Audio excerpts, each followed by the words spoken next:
नेवादा के वीरान रेगिस्तान में एक ऐसी जगह है जो रहस्य और उत्सुकता से घिरी हुई है।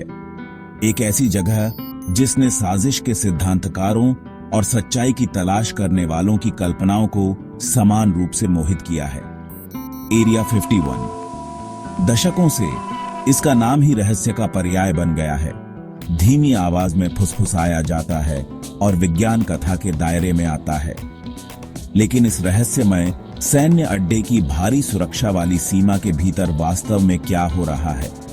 क्या यह केवल अत्याधुनिक विमानों का परीक्षण स्थल है, जैसा कि अमेरिकी सरकार का दावा है, या क्या इसमें कुछ और असाधारण है, कुछ ऐसा जो पृथ्वी से परे जीवन की हमारी समझ को फिर से लिख सकता है? राष्ट्रीय सुरक्षा से जुड़े मामलों में अक्सर ऐसा ही होता है कि सच्चाई मायावी बनी रहती है।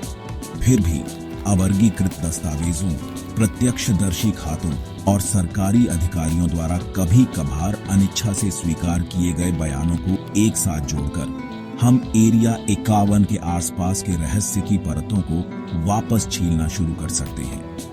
हमारी यात्रा हमें शीत युद्ध के जासूसी के ऊंचाइयों से लेकर विदेशी अटकलों की गहराई तक ले जाती है। काले बजट, छिपे हुए एजेंडे और असाधारण तकनीकी प्रगति की भूल भुलैया में नेविगेट करती है। ऐसी दुनिया में जाने के लिए तैयार हो जाइए जहां तथ्य और कल्पना के बीच की रेखा धुंधली हो जाती है और जहां हम जो उत्तर चाहते हैं वे और भी गहरे सवाल खड़े कर सकते हैं। लास वेगास से लगभग 80 मील उत्तर में स्थित area 51 Nevada test and training range के एकांत हिस्से में है। आधिकारिक तौर पर होमी एयरपोर्ट या ग्रूम लेक के रूप में जाना जाता है। बेस का नाम 1950 के दशक के परमाणु ऊर्जा आयोग के नक्शों पर इसके पदनाम से लिया गया है। विशाल और क्षमाशील रेगिस्तानी परिदृश्य के भीतर इसका अलगाव इसके गोपनीयता के आवरण को बनाए रखने में महत्वपूर्ण रहा है। आसपास के पहाड़ और सूखी झीलें प्राकृतिक अवरोध प्रदान करते हैं, जबकि ऊपर का हवाई क्षेत्र नागरिक विमानों के लिए सख्ती से वर्जित है। अपने दूरस्थ स्थान के बावजूद एरिया 51 गतिविधियों का केंद्र है, जिसमें हजारों की संख्या में कार्यबल होने की सूचना है। बेस में व्यापक रनवे, हैंगर, वर्कशॉप और यहां तक कि अपनी आवास सुविधाएं भी हैं, जो इसे दुनिया के भीतर एक आत्मनिहित दुनिया बनाती है। अभिगम को कड़ाई से नियंत्रित किया जाता है। सुरक्षा चौकियों, निगरानी प्रणालियों और सशस्त्र गार्ड की परतों के साथ यह सुनिश्चित किया जाता है कि केवल अधिकृत कर्मियों को ही प्रवेश मिले। एरिया 51 के आसपास के गोपनीयता का स्तर अद्वितीय है, जो इसके काम की प्रकृति और इसके रहस्यों के बारे में अंतहीन अटकलों को बढ़ावा देता है। एरिया 51 की उत्पत्ति का पता शीत युद्ध के शुरुआती दिनों से लगाया जा सकता है। सोवियत संघ के बढ़ते खतरे के साथ संयुक्त राज्य अमेरिका ने खुद को उन्नत टोही क्षमताओं की सख्त जरूरत में पाया। जवाब में CIA ने सोवियत क्षेत्र के भीतर खुफिया जानकारी इकट्ठा करने में सक्षम एक उच्च ऊंचाई वाले जासूसी विमान को विकसित करने के लिए एक शीर्ष गुप्त कार्यक्रम शुरू किया।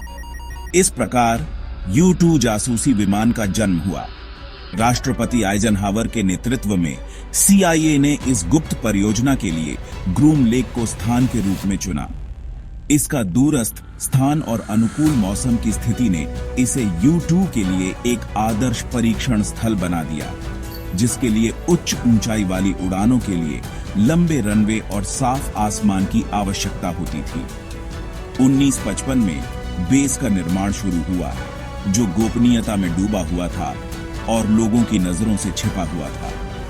एरिया 51 का अस्तित्व एक गुप्त रहस्य था, जिसे केवल खुफिया समुदाय के कुछ चुनिंदा लोगों और सरकार के उच्चतम स्तर के लोगों को ही पता था। एरिया 51 में U-2 का विकास और परीक्षण हवाई टोही में एक महत्वपूर्ण मोड़ था। 70,000 फीट से अधिक ऊंचाई पर उड़ान भरने की अपनी क्षमता के साथ U-2 सोवियत इंटरसेप्टर और सतह से हवा में मार करने वाली मिसाइलों की पहुंच से ऊपर उड़ान भर सकता था। नीचे रणनीतिक लक्ष्यों की उच्च रिजोल्यूशन वाली छवियों को कैप्चर कर सकता था।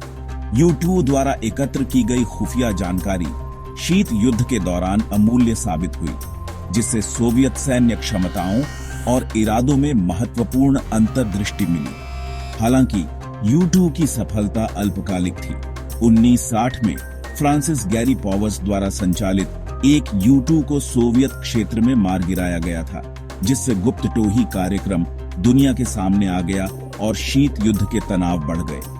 इस घटना ने और भी उन्नत और चोरी छिपे विमानों की आवश्यकता पर प्रकाश डाला, जो दुश्मन के रडार से बचने और शत्रुतापूर्ण हवाई क्षेत्र में अज्ञात रूप से काम करने में सक्षम हैं।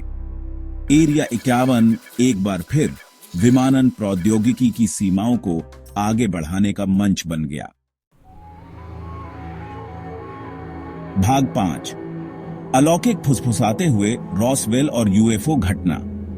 जबकि शीत युद्ध के जासूसी में एरिया 51 की भूमिका अच्छी तरह से प्रलेखित है, यह अज्ञात उड़ान वस्तुओं या यूएफओ के साथ बेस का जुड़ाव है, जिसने वास्तव में जनता की कल्पना पर कब्जा कर लिया है। एरिया 51 और अलौकिक अटकलों के बीच की कड़ी का पता 1947 की कुख्यात रोसवेल घटना से लगाया जा सकता है, जब न्यू मैक्सिको के रेगिस्तान में एक रहस्यमय वस्तु दुर्घटनाग्रस्त हो गई तो अफवाहें तेजी से फैल गईं कि यह अलौकिक मूल की थी और मलबे विदेशी प्राणियों के शरीर के साथ विश्लेषण के लिए एरिया 51 ले जाया गया था। दुर्घटनाग्रस्त मौसम के गुब्बारे के बारे में अमेरिकी सरकार के शुरुआती स्पष्टीकरण ने बढ़ती अटकलों को कम करने के लिए बहुत कम किया और रोसवेल की घटना यूएफओ विद्या की आधारशिला बन गई, जिसने सरकारी कवर अप और छिपे हुए एजेंडा के बारे में साजिश के सिद्धांतों को हवा दी। अलौकिक परिकल्पना का खंडन करने और उसे खारिज करने के आधिकारिक प्रयासों के बावजूद रोसवेल की कथा और एरिया 51 से उसका संबंध कायम है, जिससे अनगिनत किताबें, वृत्त चित्र और काल्पनिक लेख प्रेरित हुए हैं। भाग 6, लजार के आरोप, हैंगर 18 और एलियन क्राफ्ट। 1980 के दशक के अंत में बॉब लजार नाम के एक व्यक्ति के दावों से अलौकिक गतिविधि के साथ एरिया 51 का जुड़ाव और बढ़ गया था। लजार ने कई साक्षात्कारों में दावा किया कि उन्होंने ग्रूम लेक के पास स्थित S4 नामक एक शीर्ष गुप्त सुविधा में एक भौतिक विज्ञानी के रूप में काम किया था। लजार के अनुसार S4 में कई पकड़े गए विदेशी अंतरिक्ष यान रखे गए थे, जिन्हें रिवर्स इंजीनियरिंग का काम सौंपा गया था। एलियन क्राफ्ट के लजार के विवरण उनके उन्नत प्रणोदन प्रणाली और अन्य तकनीकों के साथ यूएफओ समुदाय को मोहित कर लिया। उन्होंने दावा किया कि उन्होंने मानव मामलों में विदेशी भागीदारी का विवरण देने वाले सरकारी दस्तावेज देखे हैं और उनके आरोपों ने एरिया 51 के बारे में साजिश के सिद्धांतों में नई जान फूंक दी, क्योंकि यह कब्जा की गई अलौकिक तकनीक का भंडार है। जबकि लजार के दावों को संदेह के साथ पूरा किया गया है और उनकी साख विवादित है, उनकी कहानी उन लोगों के साथ प्रतिध्वनित होती रहती है जो मानते हैं कि सरकार यूएफओ के बारे में सच्चाई छिपा रही है। भाग 7, ब्लैक बजट की छायादार दुनिया। एरिया 51 के आसपास के गोपनीयता का पर्दा आंशिक रूप से तथाकथित ब्लैक बजट परियोजनाओं से इसके संबंध का एक उत्पाद है। ब्लैक बजट अत्यधिक गुप्त कार्यक्रमों के लिए आवंटित वर्गीकृत धन को संदर्भित करता है, जो अक्सर खुफिया जानकारी एकत्र करने, सैन्य अनुसंधान और विकास और अन्य संवेदनशील कार्यों से संबंधित होता है। ब्लैक बजट का अस्तित्व अपने आप में असामान्य नहीं है, क्योंकि सरकारों को अक्सर वर्गीकृत जानकारी और राष्ट्रीय सुरक्षा हितों की रक्षा के लिए वित्त पोषण तंत्र की आवश्यकता होती है। हालांकि ब्लैक बजट के आसपास पारदर्शिता की कमी ने जवाबदेही और निगरानी के बारे में चिंताओं को हवा दी है। आलोचकों का तर्क है कि इन कार्यक्रमों के आसपास की गोपनीयता दुरुपयोग के लिए एक ऐसा वातावरण तैयार करती है जो विवादास्पद प्रौद्योगिकियों के विकास और सार्वजनिक जांच या कांग्रेस की निगरानी के बिना संदिग्ध एजेंडा को आगे बढ़ाने की अनुमति देती है। ब्लैक बजट और राष्ट्रीय सुरक्षा और सरकारी पारदर्शिता के बीच संतुलन पर बहस एक विवादास्पद बहस बनी हुई है, जिसका कोई आसान जवाब या समाधान नहीं है। भाग 8, पर्दा उठाना, CIA का प्रवेश और हालिया खुलासे।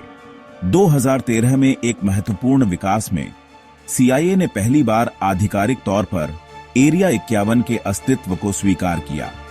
यह स्वीकृति U-2 जासूसी विमान कार्यक्रम के एक अवर्गीकृत इतिहास के हिस्से के रूप में आई, जिसमें विमान के विकास और परीक्षण में बेस की भूमिका का विवरण दिया गया था।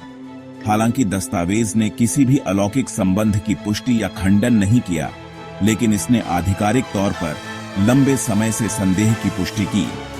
एरिया 51 एक वास्तविक स्थान था जो अत्यधिक वर्गीकृत गतिविधियों में लगा हुआ था।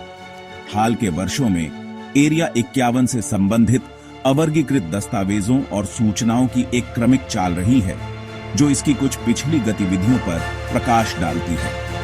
हालांकि बेस का अधिकांश इतिहास और वर्तमान संचालन गोपनीयता में डूबा हुआ है।